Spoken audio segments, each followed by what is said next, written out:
Yep. Yeah. Okay, perfect. Alrighty, we are live. Alrighty, welcome everyone to another episode of 1+1, your place for inconvenient truth-telling and myth-busting. And we are joined by Wilfred Ruhega, who has a new book out called "In the Last Days of America's Hegemony." So, Wilfred, first of all, thank you very much for joining us on 1+1. Yeah, thank you too. Uh, Thank you for having me. Uh, a pleasure to have you. And Wilfred, so before we get into the contents of your book, just briefly explain your background. What do you do for the audience? Well, I am a teacher, I would say a college lecturer. I'm teaching now in Tanzania, though I have been a researcher for a long time, researching in history and ancient history, actually. I specialized in archaeology and I trained in the earliest parts of civilization, mainly from early hunter colleges and hunter-gathering communities towards civilization, here at the beginning of food production and the beginning of society, the peopling of places, and the formation of states and the social units that eventually culminated into what we call polities and political development. Now we call states in nations, empires, and eventually empires make civilizations. Okay. And what's the name of the university that you teach at in Tanzania? Yeah, I am at a college that is Dar es Salaam University College of Education. Okay, perfect. Now, and so in your book, you make the case that the U.S. empire is starting to crumble, right? Yeah, sure. Okay.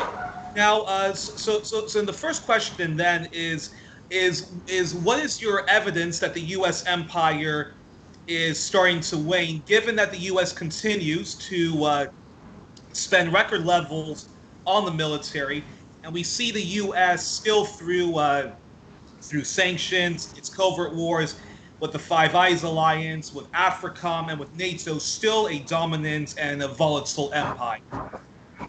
Sure. 1+1, I will first introduce the concept of hegemony as a concept of preeminence.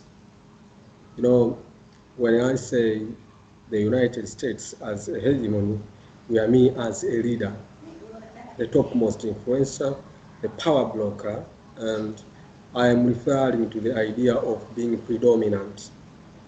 Now, the United States of America, different from what people would think, is not a hegemony because it is predominant in the economy or in the politics or in culture. No, no, no. The United States of America is a hegemony of military intelligence. Now, what does that mean? It means the predominance that the United States of America has hails from her military capacity. But then the military capacity is fed by a cunning military intelligence. Now, in other words, the intelligence of the United States of America feeds the military and the military acts. Now, the ensuing economic, political, and social preeminence that the United States acquires are products of her military status. Now, the problem with having an empire being based upon the military intelligence is that the military tend to take control of everything. The society, the economy, the culture, and all other aspects of civilization become the offshoots of what the military plans, conceives, and is geared towards achieving. Now, This is where the crossroad is. The United States of America, as a military hegemony, has this far become so belligerent that it has created a world into a volatile place that is very unpredictable. And as you read through my book, you note instances where I am showing vividly with evidences that the United States military has, in the end, co-opted the civil power, has co-opted the intellectual power, the cultural power, the social power, such that they have placed them into a sort of matrixing, what we call a sort of predominance where what is conceived within the military and the intelligence becomes the predominant theme of what goes on in America. Now, I am saying, basically, when the military has the agenda that runs the state, that means the people are, removed from the central power of their state.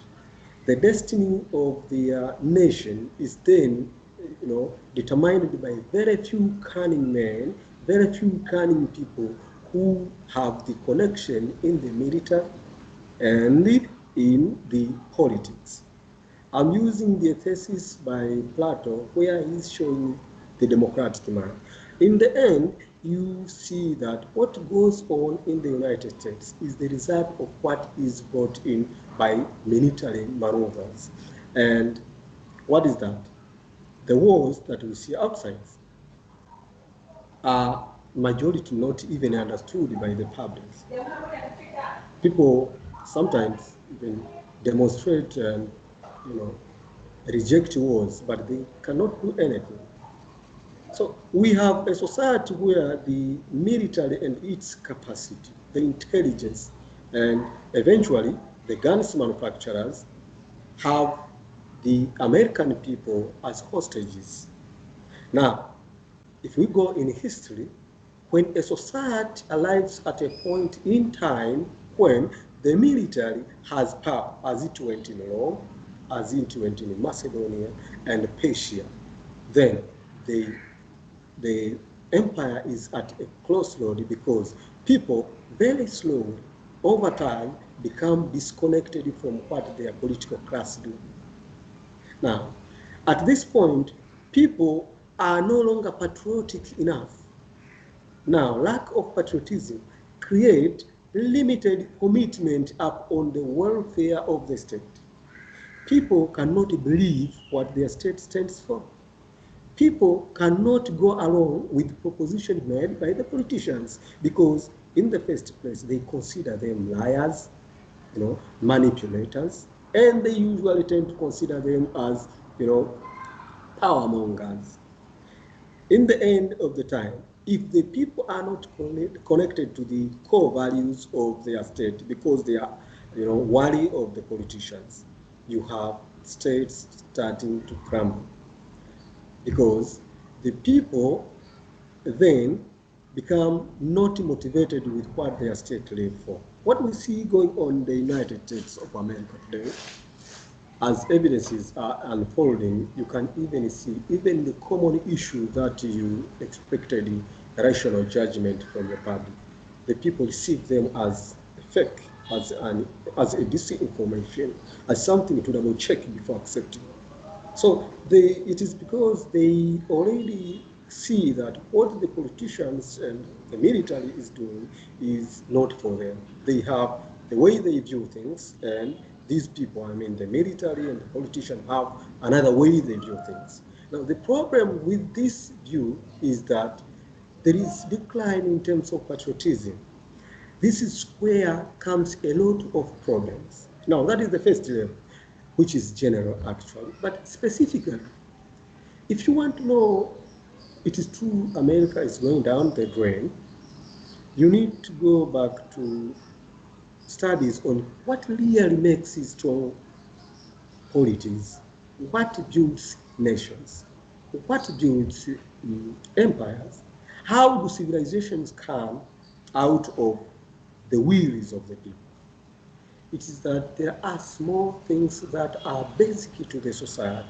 For example, the family and its sanctity, religious beliefs. Actually, hold that thought one moment. I just need to settle something over here. Okay.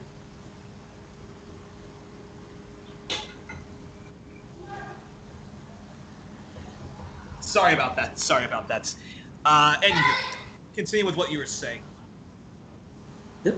As I'm saying, what really makes strong nations, or in extension, strong empires and civilizations eventually, are very small things, very small values of the society that as empires grow tend to overlook. One of them, I'm saying, it's the family and its place, the, the smallest unity of the society. That is the family, the daddy, the mom, and their children. What they do, their motivations, their beliefs, and their commitments. Now, studying and analyzing the United States as a society, these things are crumbling. The family, its place and its, position are no longer holding.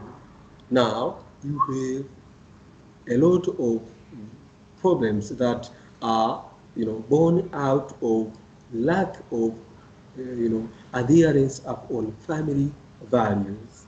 And these have created many of the things that now the United States is calling human rights or is calling, civil rights.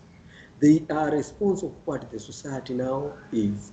Now, that was level number one. But level number two, there are things that are to do with power and power relations. Who gets what, when, and how? Now, the United States of America was born as a democracy. Sadly, it is a democracy that is not a popular democracy. It is a republican. Now, in a It was republican founded as a democracy, democracy. It was founded as a democracy for some people. yeah, It was founded as a democracy for white people and mainly rich white people. Not so much democracy, of course, not a democracy for Native Americans, women, and certainly not for the Africans that no, they robbed from not Africa. necessarily, not necessarily all strictly white people, but because even the white people are not running the U.S. democracy. Why? Because the arrangements that are in place are increasingly removing power and the ability of the people to influence their politics. It doesn't matter they are white, yellow, black, or whatever, but the political class is accumulating all its power. But this political class is unfortunately in the hand of a cunning military complex, the gun manufacturing industry. Now, these people have a class, as I say in my book, have a class that is known as the lobbyists. These people are influencers of what goes on in the United States, not the vote of the people. The people of the United States of America, whether white, yellow, or black, can parade and go to vote for their leaders. But the very crucial decisions that make the United States of America, that make policy, that make plan, that make arrangements of the economy, are decided by those presupposedly known as representatives. But these people are not representing anyone. They are representing agendas influenced to them by an economic class known as, Plato calls them the drones. Now, in my book, I explain very broad on what the drones are. These are the dominant producers and manufacturers of wealth of the United States of America. Now, at this point, you have the people have been in no position to influence any agenda, any significant agenda. Why? Because in the end, decisions are taken to the Congress and the Senate to be voted upon by these people known as the representatives. Now, these representatives have the lobbyists on call around the clock. And what they decide must fall in line of what the lobbyists are saying, not the people. Now, we have this gap that is being created. We have the people parting ways with the political class. That what the politicians stand for and the decision they make does not meet the demands of the people. That is how you are seeing lawlessness increasing. The problem of gun killings, for example, the problem of killing the black people is a manifestation of a political class that can no longer hold, that is no longer, dealing with the basics of the society. It's dealing with manufacturing, accumulating wealth. Now, the United States of America has a wealth from foreign scale. It has scaled foreign ambitions. Now, the money that is coming to the United States of America is mainly coming from outside. The problem is, before the United States of America had the power to go outside, she had her people making its political class and the military capable of going out. Now, what does this mean? It means we have what William Butler Yeats in his poem The Second Coming says, the falcon cannot see the falconer, cannot hear the falconer. It means the maker of the United States of America, its power, its policy, and its foundation are the people. But these who are now making decisions are no longer connected with the people. I mean, their decisions are no longer in line with what the people demand. So we have a social breakdown. And this is what I'm calling social dislocations. Now, this tells of a coming time where the people are no longer interested in voicing and being proud of America. If you meet with the citizens of the United States of America, mainly today, they say, you see, our country is fucked up. And we all know that, even people write that book. Now, that means they also see what is the problem. Now, that was the political level. There are other levels that I am making. For example, I'm saying... So just very briefly, so you think a lot of the social unrest that we see in the U.S., like with the massive protests against the killing of George Floyd, also the epidemic of homelessness and other social ills, so that's a symptom that the American empire is crumbling because the U.S. devotes so much of its dollars into militarism and imperialism. They're not taking care of their own people, so the society starts to crumble from within. And even though the U.S. has, NATO, Africom, the Five Eyes Alliance, and is still spending records of levels on its military and its nuclear weapons, that doesn't mean anything because the society itself is crumbling from within. Yeah, now you got my point. I've repeated it 5 times that for us who learn the history, we believe, or we know, we hold it to be true that powers crumble from within, not from without. Never. Okay. There is an internal weakness that precedes downfall. Now, I am saying all these unrests, all these economic, ruptures, breakdown, the problem of unemployment, or technology replacing the human labor force, and all that are internal weaknesses that mean internal security, internal insecurity. Now, I am saying all these, the civil problems that the American society is getting, are portending of an internal weakness that is only waiting a time to crumble down. If you don't have internal security, if you are not confident in your people, if your people cannot even believe the smallest intelligence output, if the president, like we see, President Donald Trump, cannot trust the intelligence agencies of his country, And if the nation is at a time when it has to be accusing other nations, it's Russia, it's China, it's what who's trying to do this and that. And we know this is happening, America is accusing nations that how do I put it? I'm saying America is, in terms of intelligence and the military capacity, maybe 20 times powerful than Russia. Russia cannot meet America's intelligence, the investment being taken in the military. But then the politicians have to come out and blame Russia for this, blame Russia for that, blame China for this. We have a nation where business agreements, the accords, the treaties, that were passed in rational daytime, discussions are being nullified as being wrong. Now we have a big nation where they are saying, you know what? There is trade imbalance that is happening. We have China, exploiting our resources. We have, Russia doing this or that. We have this election most likely going bad because, some other country is interfering. Now, it is a time where even the political class cannot even be confident in itself. The people are not confident in their political class. There, you have a very serious problem. Yeah. Interesting. And yeah, that is very interesting. And because you are talking about the demise of the American empire.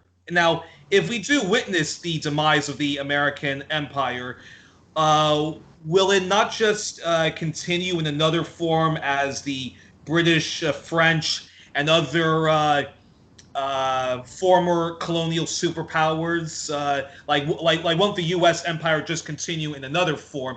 Because the British Empire, many people say that the British Empire ended after World War II, that the French Empire ended after World War II, and that the Spanish Empire and the Portuguese ones have long ended. However, due to the capitalist system and their own military industrial complex, they still though have a big influence in how the world economy is run, and we all know that Britain still overthrows democracies and governments that don't do its bidding, just as the French Empire. In fact, they're even in league with the American Empire. So if the American Empire ends, will it not just manifest itself in another form? Look, in my book, in the last days of America's hegemony, I'm writing the concept of hegemony. The concept of hegemony is a concept of leadership. Meaning taking predominance, being the influencer, being the power blocker, being the power maker, the change maker, and the leading power of the world. I am not saying America as a nation or as an economy, politics, and all that will go and be lost to history. No, it has never happened, because even today we still have Greece, which had many city-states that a long time ago dominated the world. Then we still have Persia in the name of Iran that had a really good time long time ago, as I am presenting in the book. And we do even still have Rome. Rome is the city in Italy, but Rome once ruled almost half the world. The only thing that you need to note, I'm talking about the leadership of America as a pace setter, one that decides for other countries, one that chooses destiny of another countries, one that amquists, one that guides others to her causes. No more, no less. This is what America is going to lose. America will remain a nation, perhaps a big economy, like Britain. Britain is a big economy today, but Britain cannot decide for any other country, maybe her former colonies, but she cannot decide for France, she cannot decide for Germany. No, she is still there. What I'm saying, America is going back, falling back, and will remain as a nation. Maybe influential in a way, but no longer a leader, as it is today, where she's playing monopoly as a unipolar power. That is going. And with that, America will remain as an economy. But what we are talking, it is probably possible that other nations or a league of some kind of big economies will be, monopolizing the decision and the influence, cultural, political, and economic influence. I cannot say China, I cannot say Russia, and I cannot say any other state, because events in the decline of an empire usually unfold too late in time. And sometimes some powers emerge that were not expected. For example, the demise of major imperial powers of the past, although they were regional powers, it is America for the first time that is a global power. If you go to Rome, you go to Greece, Macedonia, Persia, or even in Babylonia a long time ago, they dominated regional. America has dominated global. Now, I am saying America might remain perhaps a regional influence in America, in North and Latin America, or some considerable degree, because Europe made a mistake of being subsumed in the larger American culture. America might still be in control, in influencing Europe, but at a global scale, no, that is what is going down the drain. That will not be possible. Yeah. Interesting, interesting. And if we are seeing the ends of the American empire, how would we witness it? What would happen? How does it and how does it look? Would it be like the end of the USSR or ancient Rome or Greece? Yeah. You see, 1+1, I will introduce you to something that maybe you didn't know, or that it has not been voiced by many writers. One thing is the world is here to remain, and the world is larger than the United States of America. The world has always been larger than Europe. And in the end, we have to expect that the economy, as the world have been made, will be more of a decider than the military or the politics, because the world has increasingly diverted from being,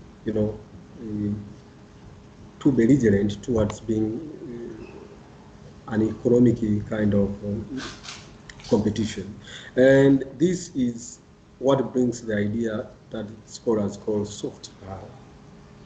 Nations that are likely going to take the center stage are those nations that will influence humanity in other respects, because the dependence on the military and exploitation that is in capitalism is becoming suspicious to many people in the world today. You can see that even countries, in the third world countries, do no longer believe in accumulating wealth and becoming economically powerful, because economy is now seen as destructive.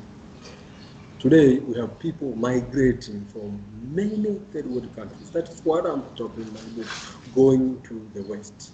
Now, the West, which is a combination of America, let's say the United States of America and Europe. And I'm saying in 70 years from today, it is most likely that the sociological kind of society that we see in Europe and America will largely have been torn apart. Why? Because many miserable people, les miserables of the world from different parts of the world, are flocking to the United States of America, are flocking to Europe. And Europe and the United States of America are being forced or are forced to change their legal orientations and their legal environment to accommodate other different people from different worlds. Therefore, we are likely going to have a world where everybody is connected to other points of the world. And perhaps the idea of being so brutal and taking advantage of other people will have been reduced greatly, because if, for example, let's say, which is not likely, the way I see it, let's say Germany was to dominate the world. We, in the 70s... Say that again? I say, it is not likely, but we can use it as an example. If Germany was to dominate the world after the United States of America, we might have, in 70 years' time, Germany that no longer has the core Germanic people, because the rate of migrations and the rate of social changes that happen in Germany in 70 years to come, maybe we might have 1/3 of Germans, or between 2/3 or 1/3 of Germans being people who are, outsiders in terms of accent. People who are hailing from outside, who came as immigrants. Now, I doubt these people could now take their German, which is their founding land, to go to brutalize where they came from. No. We are going into a stage where perhaps we are going to achieve what we would call the global citizenship. And perhaps competition might not be an issue, mainly economy and some kind of, what I am fearing, identity crashes might ensue. But I don't expect that any other country can come and be as brutal as the United States is. Interesting. And with China's now China is making economic footprints, and it's advancing in Africa. Now, in what ways is that good for Africa, and what ways is it terrible? Because doesn't doesn't China use its own because isn't China using its own leverage in the scramble for Africa, much like Canada, the U.S., the U.K., and France does? Won't it? Won't it start using its economic clout over Africa the more it, sort of advances into the continent? Yeah, thank you for asking that question, because it brings us back to it brings us to block one, and this block is the fact that imperial powers, whether China, whether India, whether Brazil, is there to make economic proceed.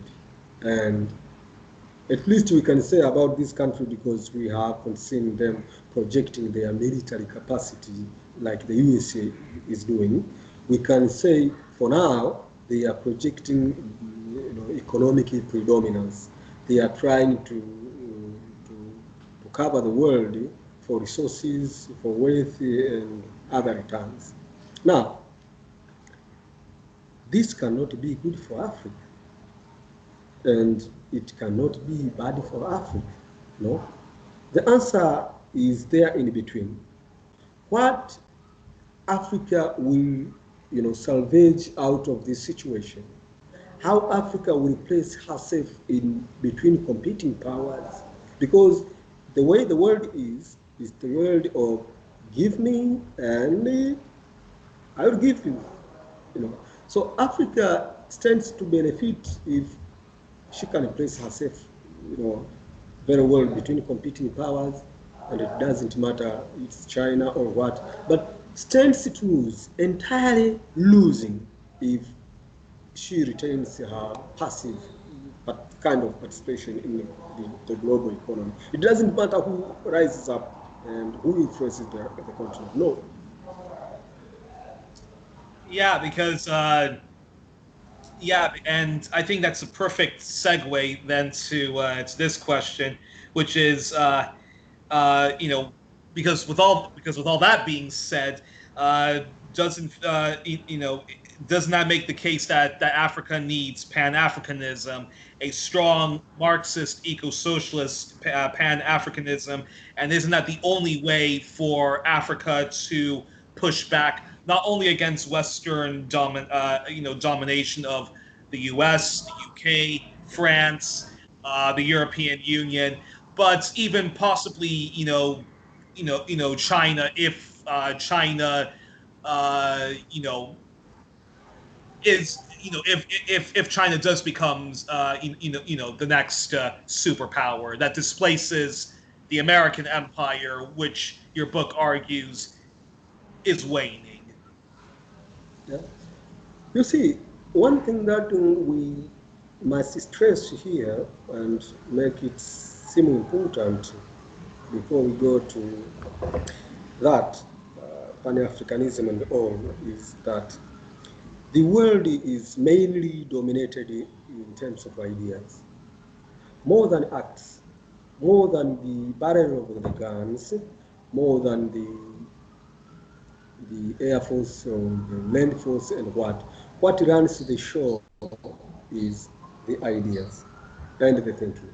Now, the problem with Pan-Africanism is that some people were very clever enough to bog it down the moment it was born. Therefore, if you ever faced a scholar and ask him or her, what is Pan-Africanism? They don't even have the true definition of what Pan-African is. Because Africanism became an arguable issue, a debatable issue. And therefore, as an idea and a concept, it is not sufficient enough to enable the people to rally around it and yet have clear direction, because it doesn't have that. Because Pan-Africanism was first accused as being Mrxist, but it was based upon promoting or projecting blackness. Now, people say, when you talk about Africa or the African people, they are not entirely black. There are Arabs, Indians, and a lot of other people who are in Africa. So what do you mean with your Pan-Africanism? Now, many scholars have failed to answer that sufficiently. You see? Now, if it is an idea that cannot be absolute, it is not enough to make of an identity. It is not enough to make of a credible motivation. Now, that is where it fails. So, Africanism, maybe if it will be reborn and rethought or framed, it might work. Except one thing that is encouraging about Africanism, now if we go to what we would call blackness, people of this kind are the only people on earth that still have something they can call something of their own, their kind.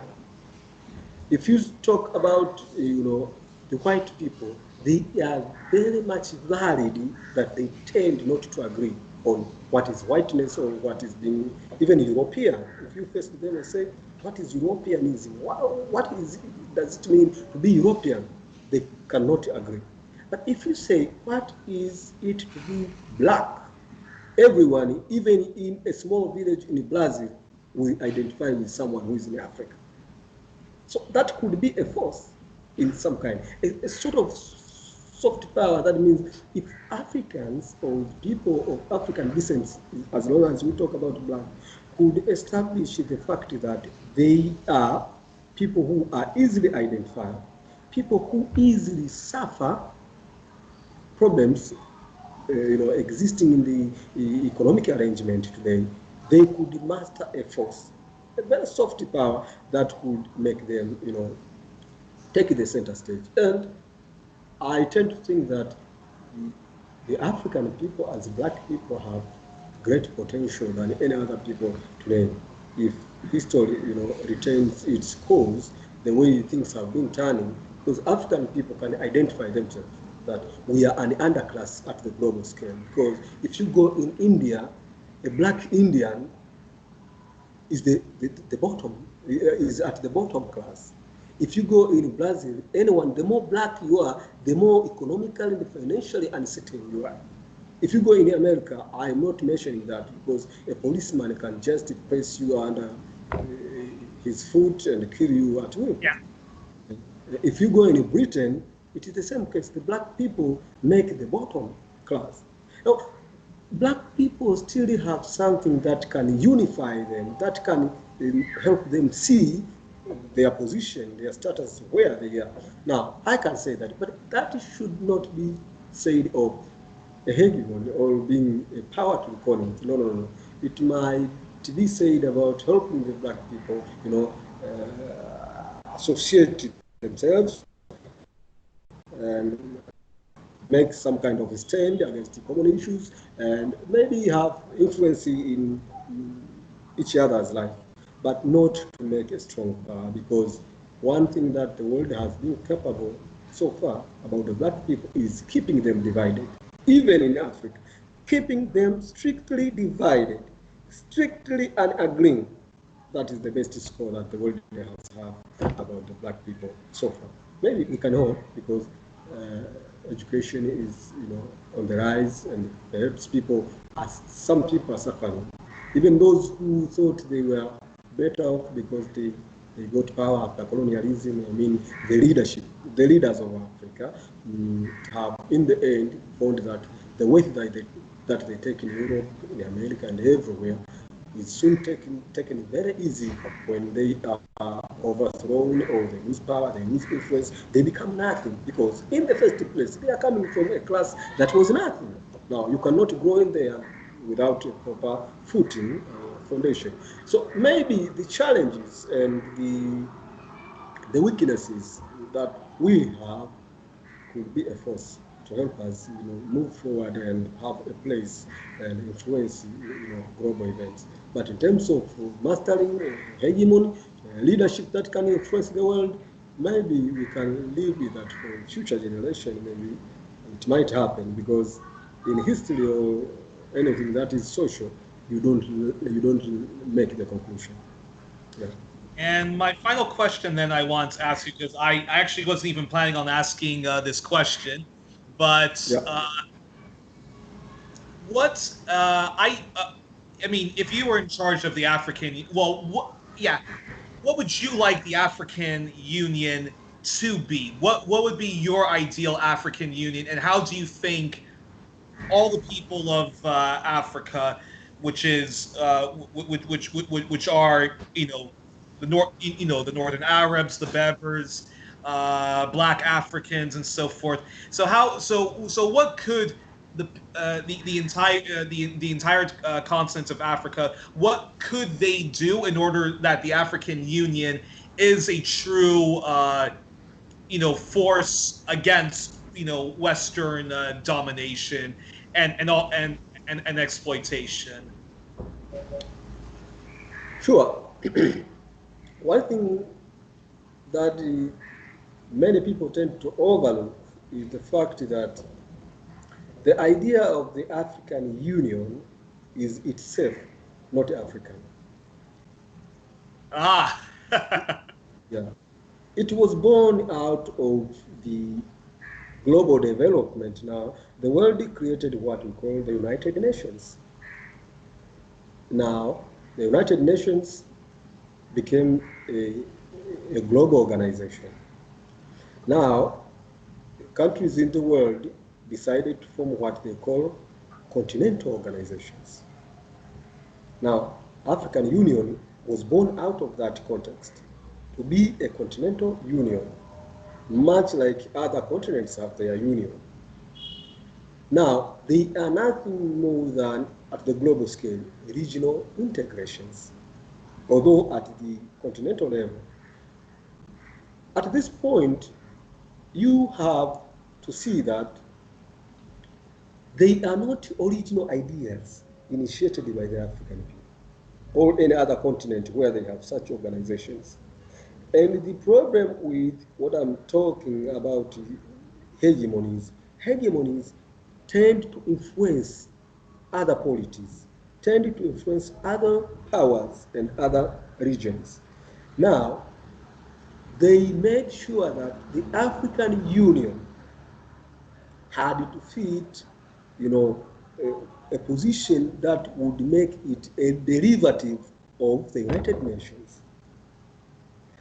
The African Union is not an original organization that can hatch its own ideas. I remember 2 years ago when President Kagame of Rwanda was the chairman of the African Union, there was this accusation that China had volunteered to build the African Union headquarters in Ethiopia, and there was an allegation that, China has backed that kind of installation, and they were building that headquarters, and they had bagged it. So China was sort of eavesdropping on what Africans were planning and what they were doing.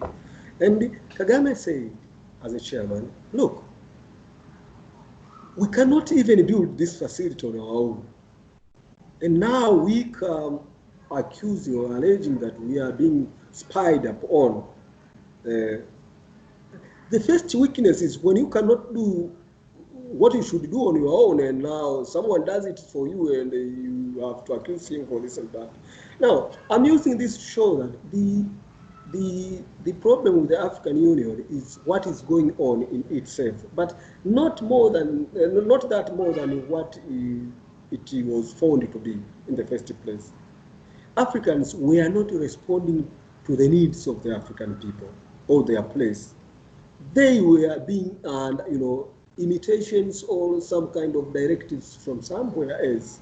Now, that lack of originality is actually the foundation of what is going on today. You don't migrate to someone's idea and then you think you can take control of such idea. It is never possible. The originator of the idea usually will have an influence on you. That is what is happening.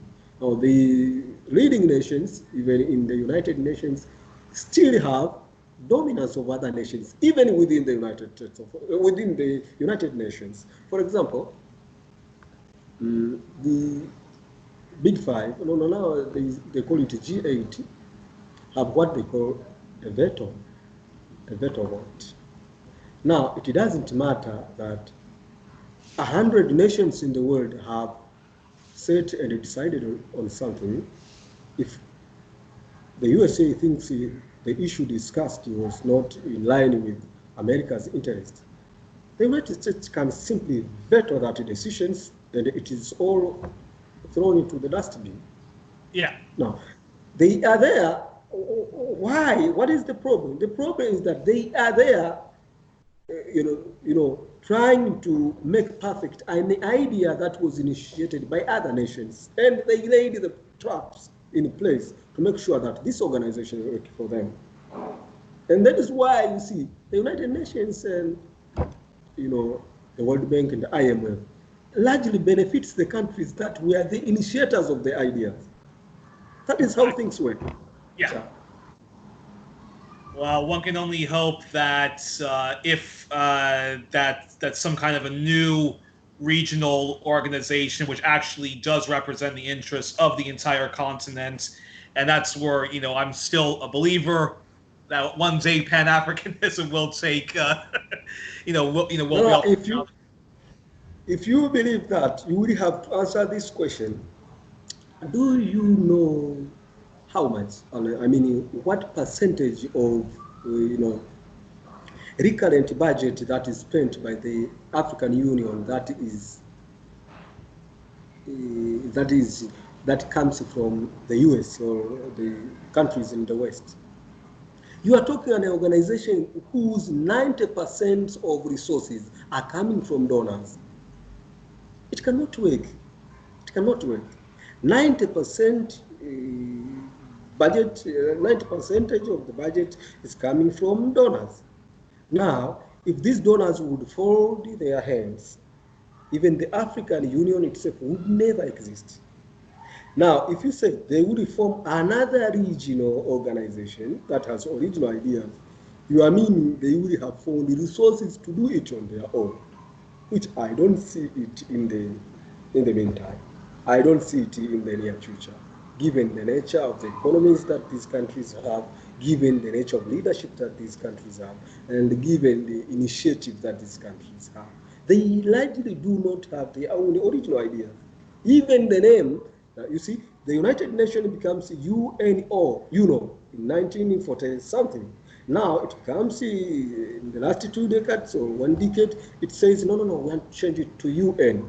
And do you know what happens? The OAU then adapts. They are saying UN, now we are saying AU. Even at that level, do you see what is the problem? Initiation of ideas. Well, How do you discuss that? Yeah, true, and also too many African leaders are also uh, puppets, more or less, to whatever European, hegemon, American hegemon, Canadian hegemon does their bidding, like Paul Kagame, Youri, Museveni, Kabila in my mother's country of the Congo, and so forth and so forth. Yeah, maybe because that is not in my topic, in my book, it is not mentioned anywhere. I'm saying some other nations in the world have definitely no more, decisions of their own. They are responding on what is going in the West. But the West, after the First World War, 100 years ago, when Woodrow Wilson declared the world must be made safe for democracy, and therefore entered the First World War, making America the decider of the First World War, and out of the war, America becoming the champion of the world. We have had a situation where the West, Europe as it is, is in itself subsumed in the larger American culture. So through Europe, America is ruling the world. Now, at that level, European nations were colonizers of many countries in the world by the year 1919, when the First World War ended. And European powers became dependent upon the economy of the United States of America in order to rebuild themselves. Now, with that, what happened really is that America used the First World War to conquer Europe, but used the interwar period to conquer the world through Europe, and then used the 2 decades after the Second World War to subdue Russia, which was the Soviet Union. After that, America became the unipolar power. Now, that is where the leadership came from. Now, if you look at this, you see it is a hierarchy of some kind, saying nations like they are in Africa rising up the ladder to the stage of being dominant is almost impossible. We must maybe expect some kind of mistakes to occur in the global order as it is today for them to be able to speak with their voice. Otherwise, their voice is taken and they are closed. And that is the meaning of leadership. America has leadership. America is not anything else than premiering in the global affairs and, rejecting or accepting what it thinks is, her economic interest or political interests. And I'm saying what is happening that is good is that preoccupation with foreign ambitions, with foreign interests that they call America's interest, has taken the United States of America out of what should be her core values. Now, with her core values eroded or no longer in the focus of her political classes, we can expect that she's going to crumble, because all the powers that went down the drain in the past fell from dislocation.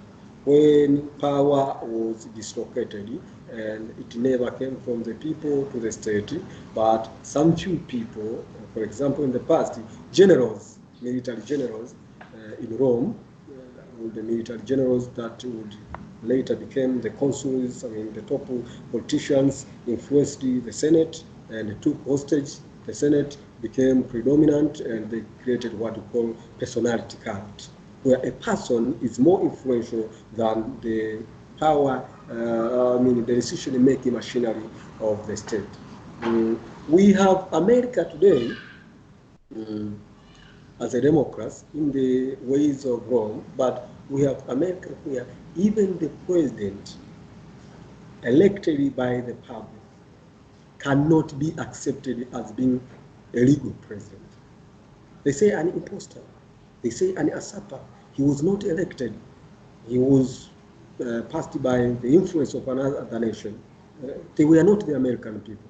Now, yeah, I mean, in fact, I mean, I'm no fan of President Trump, but I find it very disturbing that here was a guy who was elected, although some journalists like Greg Palast have actually shown that Trump did win because of voter suppression, that he had to cheat in order to win, and the fact that you have the American deep states, the national security states, literally stop a president from enacting from doing anything or everything because because they don't accept him. They don't accept him, and they don't accept even his one of his policies, which is détente with Russia, that they have to smear him as a Russian agent, Manchurian candidate. That I find very very disturbing. But yeah, but it is, for us who learned history, especially history of civilizations and empires, I can say there comes a time when this thing has to happen. Why? Because we tend to say people get the leaders they deserve. Now, people do not take power of their own. They take power when the material condition in the society allow for their kind of character to germinate and prosper. Now, Donald Trump, whether they like whether the American people like it or not, is a product of the U.S. society as it is today. The society is, as one of my readers wrote to me, America as a society is so fucked up that even those who make decisions are not even sure when their decision is right. This president we are talking about became the enemy of the state from day zero of taking office.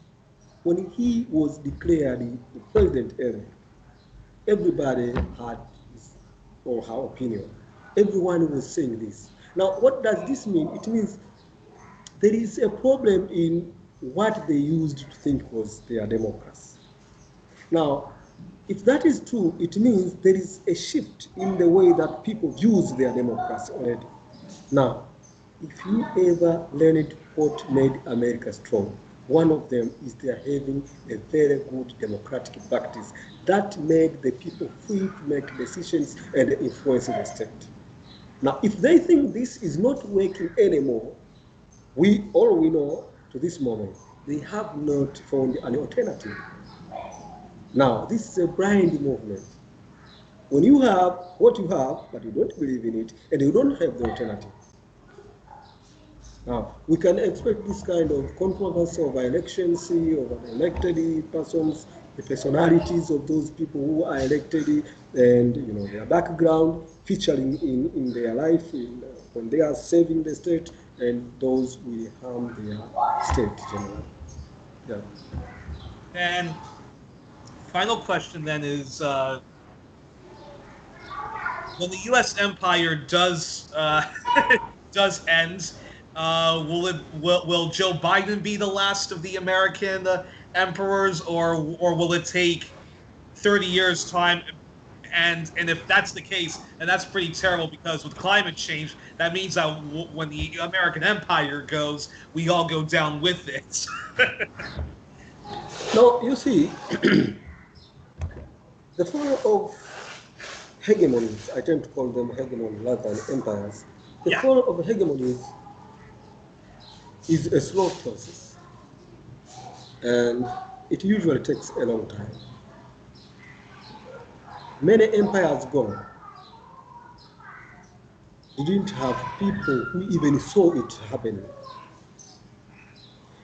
By the time they thought they were doing good, they were making proceed out of their policies, they were actually going down the drain. In the scholarship, no scholar can pinpoint when Rome started declining. No one can say the time that the Roman Empire went down the drain. No. Things happened, controversies arose, people became divorced from decision making, people migrated, other people, in Rome thought they were Something that going happens. strong. It's something that happens gradually. Yeah, yeah. They thought they were doing good, but then they were actually winning. They were going down the drain. When Macedonia was at her height of power, she even went out to fight wars, very brilliant wars, and her boy King Alexander III, Alexander the Great, famously known. They went out to win a lot of war, win vast empires. But unbeknownst to Macedonia, she was winning. The death of Alexander spelled the doom of the empire. Now, when Persia was at her height, Persia colonized the whole of its regional neighbors and almost the whole of Asia. Europe was survived by then because the Greeks were an underclass in Persia. They actually worked much the same way you see people migrating from Africa and Asia going to Europe for what they call green pass child labor. It's what was happening among the Greeks when Persia was prospering. People were moving from Greece, going to Persia for labor, for making a living, and all that. So Persia thought she was growing very strong. But its later king slowly, eroded the values, eroded the core values that had made Persia strong, and then in the end, Persia very slowly was overtaken by Greece, Macedonia, when Alexander had invaded. And likewise, when Alexander died, generals divided the empire into different, they divided it into different regional powers, and it went down the drain. Rome fought and conquered almost the whole of Europe, but she was winning because by the time she was fighting in different parts in Europe, in Rome herself, politicians were tearing each other's apart. And then this is what is happening in the US. US is developing military capacity. The Air Force is the most, how can I put it? I'm saying if there is the military section that has ever been great enough in the history of the world, that must be the US Air Force. It is unconquerable, actually. And the power of the US military now, as it stands, lies in the Air Force, followed by the naval forces. Now, the way they are so excellent. They are winning wars. They are making a lot of influence, and they are, making great proceed. They are bringing in a lot of dollars from their military exports. But we have politicians in the United States today failing to agree on even the issues of common interest. I'm saying they cannot say, no, enough is enough. We need to take guns out of the street. They cannot do that. They cannot say, you know what, we are militarizing the police. We are making them arrogant. We should make sure our people are secure. They are not doing that. So we have a lot of things happening excellently outside, but we have a lot of issues going wrong inside the United States of America. That is a problem. Well, on on that note, I think that's a perfect place to end. And I'll just say that I hope that the U.S. Empire and its allies, I hope that that empire dies much more quickly rather than a 30-year gradual process.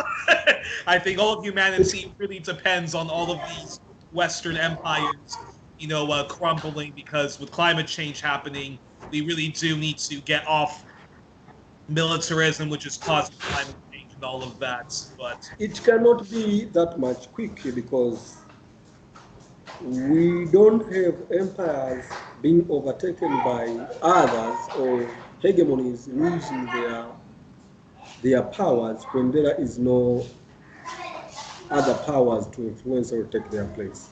Now, the world as it is today, America is not doing fine. That we can agree. Even in the scholarship, people agree that the US is winning, but they accept there is no power strong enough today that can replace America as she is today. If you went to the statistics where they show the largest economy, the largest military powers, or the largest political influencers, you will find that America is much more, America is more than the next 80 economies after her. Now, this economic power cannot be accumulated over a short time. America will be, eating herself, weakening, but it will take time because her economic power, her political influence are still very much rooted in that it will take time. It cannot be quick. And hopefully, once the empire, if hopefully the empire can end, peacefully, and we find ourselves in a in a peaceful world where all nations can work together to fight climate change and have a sustainable economy rather than the rapacious for-profit system of capitalism or Mrxism. I doubt it can. I doubt it can be violent because you see the nations that we have in the world today, especially nations that have big economies, unlike the United States of America, do not believe in destroy and build. It is America today that believes in destroying, going attack your enemy, and then rebuild her in order to exploit her. But countries like, if you say the combination of China, Russia, even the nations in Europe, do not seem to believe in destroying and then build. Therefore, I don't think if they have any other alternative, even if they get power, they could choose to attack America and wage World War III in order to take preeminence. No. I think it will go slow. Nations will rise economically strong. America will be weakening because even today, as you say, she's the biggest debtor. So she's losing, preeminence very slow, but violently, no.